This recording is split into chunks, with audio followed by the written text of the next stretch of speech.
नमस्कार दोस्तों और स्वागत है आपका आपके ही यूट्यूब चैनल बीएड एग्जाम पर।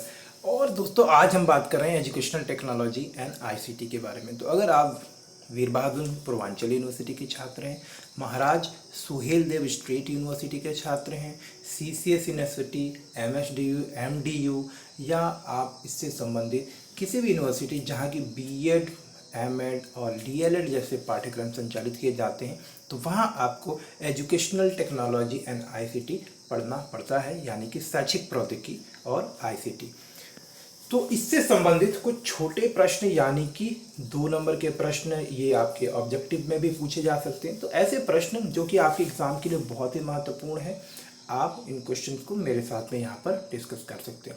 मैं यहाँ पर बहुत डिटेल में आपको सारे क्वेश्चन नहीं बता पाऊँगा क्योंकि आपके एग्ज़ाम्स भी हैं। मैं चाहूँगा कि मैं इसको धीरे धीरे स्क्रॉल कर रहा हूँ, मैं डिस्कस करता हुआ चलूँगा, स्क्रॉल करता हुआ चलूँगा।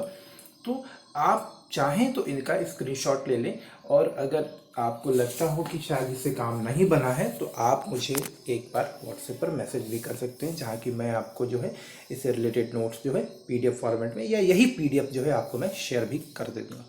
तो आइए फटाफट से पहला क्वेश्चन ले लेते हैं। देखिए, जब भी विषय पढ़ते हैं कोई भी, तो आपसे सबसे पहले उस विषय से संबंधित उसके मूल भाव को पूछा जाता है कि आखिर ये एजुकेशनल टेक्नोलॉजी है क्या। तो जैसा कि मैंने पिछले वीडियोस में भी आपको बताया था कि एजुकेशनल टेक्नोलॉजी अर्थात कि एक ऐसी प्रौद्योगिकी जो कि शिक्षा को बेहतर बनाने में काम करती है। तो एजुकेशनल टेक्नोलॉजी और आईसीटी जैसे ही ये शब्द दिखता है, आमतौर पर लोगों की धारणा होती है कि हम इंटरनेट की बात कर रहे हैं, हम यूट्यूब, फेसबुक पर जो क्लासेस चलाई जा रही होती हैं हम सिर्फ उनकी बात करें। लेकिन ये जो परिभाषा है और ये जो कॉन्सेप्ट है आपका, ये पूरी तरह से संपूर्ण नहीं है, पूरा नहीं है, आधा अधूरा है। तो पूरा और संपूर्ण क्या है शैक्षिक प्रौद्योगिकी की परिभाषा? वो ये है कि शैक्षिक प्रौद्योगिकी के अंतर्गत मात्र इंटरनेट या डिजिटल प्लेटफॉर्म का इस्तेमाल करना ही शामिल नहीं है, बल्कि शैक्षिक प्रौद्योगिकी का अर्थ होता है उन सभी तौर तरीकों को शामिल करना शिक्षा में जिससे कि शिक्षा बेहतर की जा सकती है। एजुकेशनल टेक्नोलॉजी का अर्थ होता है वो सारी तकनीक, वो सारे तरीके, माफ़ करिएगा दोस्तों 1 मिनट के लिए। तो शैक्षिक तकनीकी के अंतर्गत वो सारे तौर तरीके भी शामिल हैं जो कि एक टीचर अपनी क्लास को बेहतर बनाने के लिए करता है। शैक्षिक तकनीकी के अंदर वो सारी ट्रेनिंग, वो सारे टीचिंग एड्स, वो एक्स्ट्रा करिकुलर एक्टिविटीज, ऐसे कोई भी संसाधन, रिसोर्सेज जो कि टीचिंग के प्रोसेस को, लर्निंग के प्रोसेस को और ओवरऑल एजुकेशन के प्रोसेस को नया रूप देता है, बेहतर बनाने में मदद करता है, चीज़ों को समझने में सरल कर देता है। ये हर एक चीज़ जो है आपकी एजुकेशनल टेक्नोलॉजी का ही हिस्सा, और इसी हिस्से में हमारा इंटरनेट आता है, डिजिटल प्लेटफॉर्म्स आते हैं, स्मार्ट बोर्ड्स आते हैं, टीचिंग लर्निंग एड्स आते हैं, और जो अलग अलग टीचिंग टेक्निक्स का टीचर यूज़ करते हैं वो भी एजुकेशनल टेक्नोलॉजी के अंतर्गत ही आते हैं। क्योंकि एजुकेशनल के साथ में हमने टेक्नोलॉजी वर्ड का यूज़ किया है, तो इसका मतलब ये है कि हम वर्तमान में जो तकनीकियाँ उपलब्ध हैं उनका प्रयोग करके शिक्षा को बेहतर करके, ना कि एजुकेशन टेक्नोलॉजी का अर्थ है सीधे सीधे कि अगर हम इंटरनेट पे पढ़ रहे हैं तो हम एजुकेशनल टेक्नोलॉजी यूज़ करें, और अगर हम नहीं पढ़ रहे इंटरनेट पे तो हम एजुकेशनल टेक्नोलॉजी यूज़ नहीं करें, ऐसा नहीं है। तो आप इस कॉन्सेप्ट को समझने का प्रयास करिएगा। एजुकेशनल टेक्नोलॉजी का हिस्सा है internet, YouTube, Facebook, digital platform, लेकिन सिर्फ यही एजुकेशन टेक्नोलॉजी नहीं है, ये इसके एक महत्वपूर्ण हिस्से। आमतौर पर रेगुलर जो साधारण तरीके से क्लासेस भी चलाई जाती हैं वो भी एजुकेशन टेक्नोलॉजी का ही हिस्सा है, लेकिन जब उसमें हम वर्तमान टेक्नोलॉजी से की आपका प्रोजेक्टर का, आपका ऑडियो वीडियो का, आपका एनिमेशन का, ग्राफिक्स का, इन सब का इस्तेमाल करने लगते हैं, आप लर्निंग मटेरियल का, एलएमएस का इस्तेमाल करने लगते हैं, टीचिंग के लिए आप ओएमआर का इस्तेमाल करने लगते हैं, असेसमेंट के लिए ओएमआर का इस्तेमाल करने लगते हैं।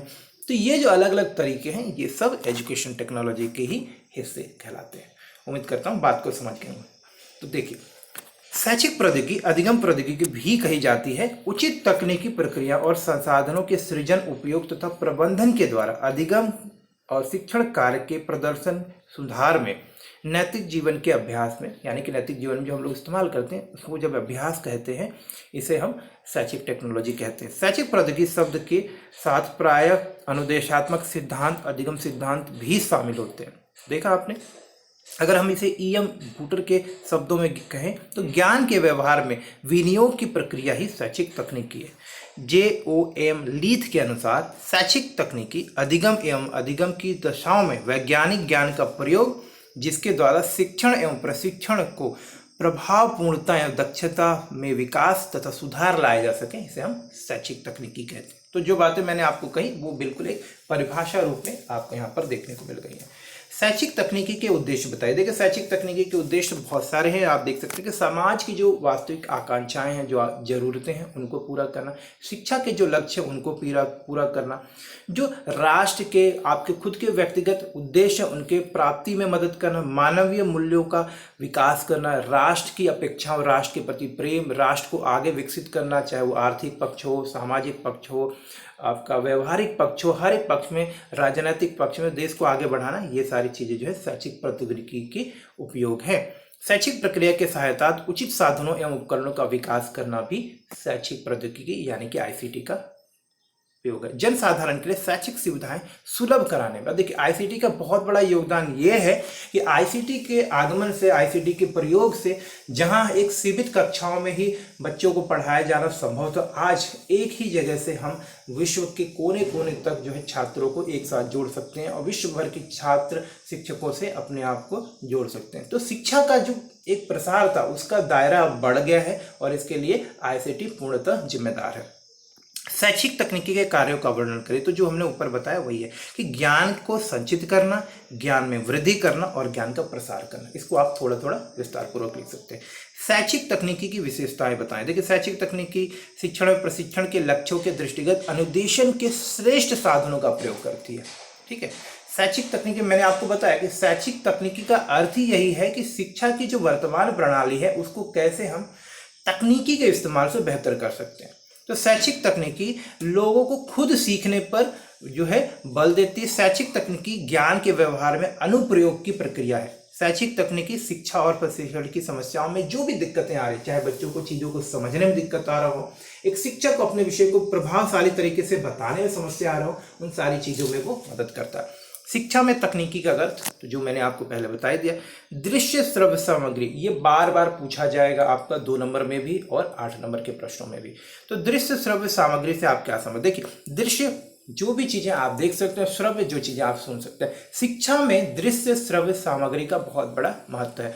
तो दृश्य यानी ऐसी कोई भी चीज जो पठन पाठन के यानी कि टीचिंग लर्निंग की प्रक्रिया में आप इस्तेमाल करते हैं, जैसे कि मैप, चार्ट, ब्लैक बोर्ड पर लिखी हुई चीजें, ये सारी चीजें जिसको देखकर छात्र उसको नोट करता है, उसको देखकर समझता है, आपसे प्रश्न पूछता है, वो सारी चीजें जो है दृश्य सामग्री के अंतर्गत आती हैं।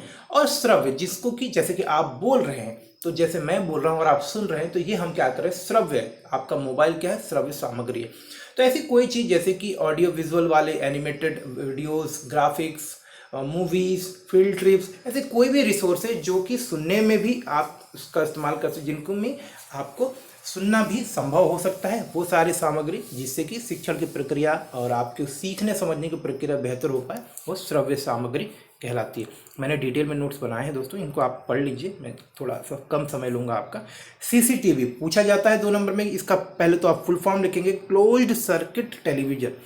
यह शिक्षा के क्षेत्र में प्रभावशाली माध्यम के रूप में प्रयोग किया जाता है। क्लासरूम में शिक्षा, अनुशासन, बच्चों की उपस्थिति, टीचर के व्यवहार, इन सारी चीज़ों की निगरानी करने में बहुत ही प्रभावशाली है। साथ ही साथ CCTV एक ऐसा यंत्र भी है जिसके माध्यम से विद्यालय प्रबंधन में काफ़ी सहायता मिलती है। तो आप इस तरह से इसको लिख सकते हैं, जिसमें इंटरनेट के इस्तेमाल से हम दूर बैठे बैठे भी क्लासों का जायजा ले सकते हैं, लोगों की हम आवाज़ें और साथ साथ उनके वीडियोस को देख सकते हैं।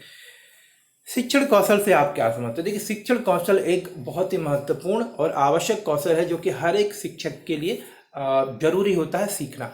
तो शिक्षण कौशल यानी कि अपने बातों को इस तरह से रखना छात्रों के सामने जिससे कि वो जिस विषय का अध्ययन कर रहे हैं उसे प्रभावशाली तरीके से सीख पाएँ, समझ पाएँ, ये होता है शिक्षण कौशल। शिक्षण कौशल के अंतर्गत वो सारे गुण आते हैं जिससे कि आप किस तरह से बच्चों से प्रश्न पूछते हैं, किस तरह से किसी विषय को स्टार्ट करते हैं, किस तरह से अलग अलग संसाधनों का उपयोग करके, चाहे वो दृश्य सामग्री हो, चाहे वो आपका टीचिंग एड्स हो, या फिर जो वर्तमान रिसोर्सेस आपके क्लास में उपलब्ध हैं, बच्चों से एक्टिविटी करा के, प्रोजेक्ट करा के आप जो है बच्चों को बेहतर तरीके से सिखा सकते हैं। ये सारी चीज़ें शिक्षण कौशल के अंतर्गत आती है। तो ये वो सारे कौशल जो कि एक शिक्षक के लिए आवश्यक है अपनी क्लास को बेहतर बनाने के लिए, जिसमें कि अच्छा प्रश्न पूछने का, अच्छे तरीके से ब्लैक बोर्ड इस्तेमाल करने का तरीका, बच्चों का असेसमेंट करने का तरीका, बच्चों के मनोवैज्ञानिक विश्लेषण करने का गुण, इस तरह के बहुत सारे गुण जो है उसमें शामिल होते हैं। शिक्षण अधिगम प्रक्रिया में उद्दीपन का अर्थ होता है, उद्दीपन को इंग्लिश में बोलते हैं स्टिमुलस। स्टिमुलस और उद्दीपन का अर्थ होता है यानी कि कोई चीज जो थोड़ी सी अभी शांत है, कोई वस्तु या कोई जीवित चीज जिसमें कि अभी खास कोई उत्तेजना नहीं है, उसमें उत्तेजना उत्पन्न करना। तो उद्दीपन का अर्थ है कि क्लासरूम में कई बार क्या होता है, पढ़ने पढ़ाने की प्रक्रिया में जो है बच्चे जो है किसी विषय को पढ़ रहे होते हैं, लेकिन उसे पढ़ते वक्त उन्हें ज़्यादा आनंद नहीं आ रहा होता, या जिस तरीके से पढ़ाया जा रहा है उस तरीके से उनको आनंद नहीं आ रहा होता। खासतौर पे उदाहरण के लिए अगर हम जैसे मान लीजिए साइंस के बहुत सारे ऐसे विषय हैं जिनको हम अध्ययन कर रहे होते हैं, तो कई बार किताबों के माध्यम से वो हमें उतने रोचक नहीं लगते, लेकिन जब टीचर उनमें वीडियो दिखाता है, उनसे रिलेटेड ऑडियो सुनाता है, उनसे रिलेटेड फील्ड वर्क पे ले जाता है, तो बच्चों के अंदर जो एक्साइटमेंट आता है।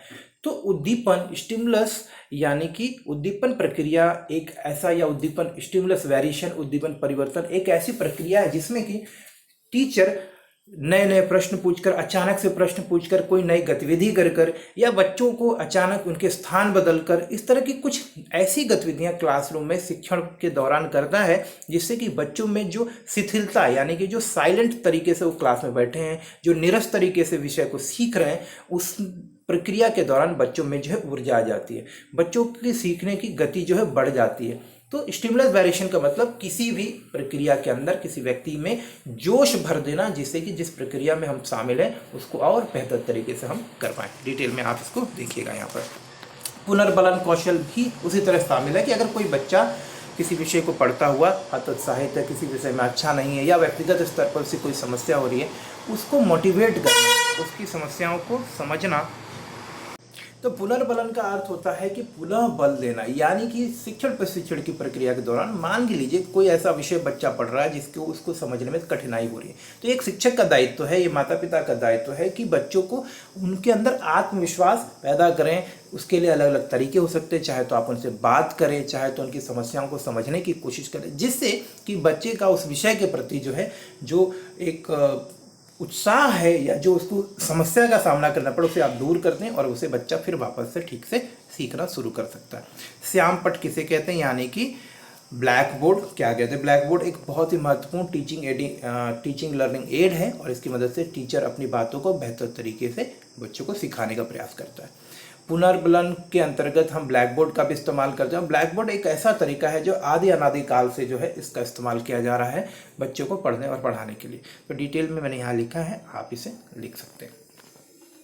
सूक्ष्म शिक्षण बहुत इंपॉर्टेंट है, आपको जरूर पूछा जाएगा, ये आप नोट कर लीजिए। सूक्ष्म शिक्षण क्या है? तो देखिए, सामान्यतः सूक्ष्म शिक्षण यानी कि माइक्रो टीचिंग का अर्थ होता है कम समय का शिक्षण, यानी कि जिसमें छात्र अध्यापक में एक एक करके शिक्षण कौशल का ज्ञान कराया जाता है। यानी कि सूक्ष्म शिक्षण माइक्रो टीचिंग ऐसी प्रक्रिया है जिसमें कि आपके जैसे टीचर जो कि भावी टीचर हैं, जो कि अभी इन सर्विस नहीं है, प्री सर्विस वाले टीचर जिन्होंने अभी शिक्षण की प्रक्रिया को औपचारिक रूप से ज्वाइन नहीं किया एज ए टीचर, तो उनके लिए माइक्रो टीचिंग एक ऐसी प्रक्रिया है जिसमें कि शिक्षण के जो अलग अलग गुण हैं, जो अलग अलग बारीकियां, उनको एक एक करके सिखाया जाता है। आमतौर पर आप देखेंगे तो सूक्ष्म शिक्षण में एक ऐसी शिक्षण विधि है जो कि कक्षा अध्यापन की जटिलता तथा विस्तार को घटाकर उन्हें एक लघु रूप में, अब देखिए आपको अगर बोल दिया जाए कि भाई चलो जो आप क्लासेस को पढ़ाना शुरू करो, तो उसमें हो सकता है आपको बहुत सारा टाइम लगेगा, आपको हो सकता है 6 महीना लग जाए, 2 महीना लग जाए, 4 महीने। लेकिन अगर एक सुनियोजित तरीके से क्लासरूम का ही वातावरण देकर आपको अलग अलग गुण सिखाया जाए तो आप कम समय में चीजें सीख सकते हैं। तो कक्षा अध्यापन की जटिलता तथा विस्तार को घटाकर उन्हें लघु रूप दे दिया जाता है, जिससे कि शिक्षण कौशल तथा निपुणताओं को शिक्षक बारीकी से समझ पाए। सूक्ष्म शिक्षण अध्यापक को शिक्षण अभ्यास की एक ऐसी स्थिति, ऐसा वातावरण प्रदान करता है जिसमें कक्षा की जो जटिलताएं रहती है उनका सामना करते हुए ही आप जो है अपने शिक्षण कार्य का एक औपचारिक अनुभव करते हैं और आप चीज़ों सीखते हैं। सामान्य शिक्षण की जटिलताओं को कम करने में कुछ सीमित आयाम निर्धारित भी किए गए। तो सूक्ष्म शिक्षण टीचरों की प्रशिक्षण का एक महत्वपूर्ण हिस्सा है। अनुदेशन विकल्प, देखिए सूक्ष्म शिक्षण अधिगम प्रक्रिया में अधिगम अनुभव का अधिक प्रभाव या सटीक बनाने के क्रियात्मक अभ्यास को अनुदेशन अविकल्प कहते हैं। वास्तव में यह प्रक्रिया अनुदेशन को प्रभावी बनाने में वास्तविक प्रयासों का ही दूसरा नाम है।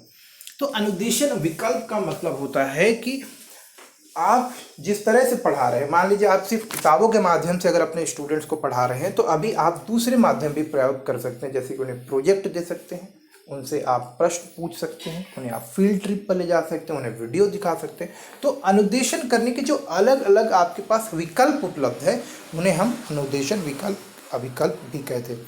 अभिक्रमित अनुदेशन, प्रोग्राम्ड इंस्ट्रक्शन, तो जैसा कि नाम से ही पता चल रहा है कि एक सुनियोजित तरीके से आप जो है अनुदेशन कर रहे हैं। तो क्रमबद्ध या योजनाबद्ध अनुदेशन का जो तरीका होता है, इसे हम लोग अभिक्रमित अनुदेशन कहते हैं। यहाँ पर छात्रों को लगातार चीज़ें सिखाने की बजाय छोटे छोटे टुकड़ों में चीज़ों को सिखाया जाता है, और जब तक एक विषय के ऊपर बच्चा महारत हासिल नहीं कर लेता, उसे अगले विषय में फिर नहीं पढ़ने का अवसर दिया जाता है।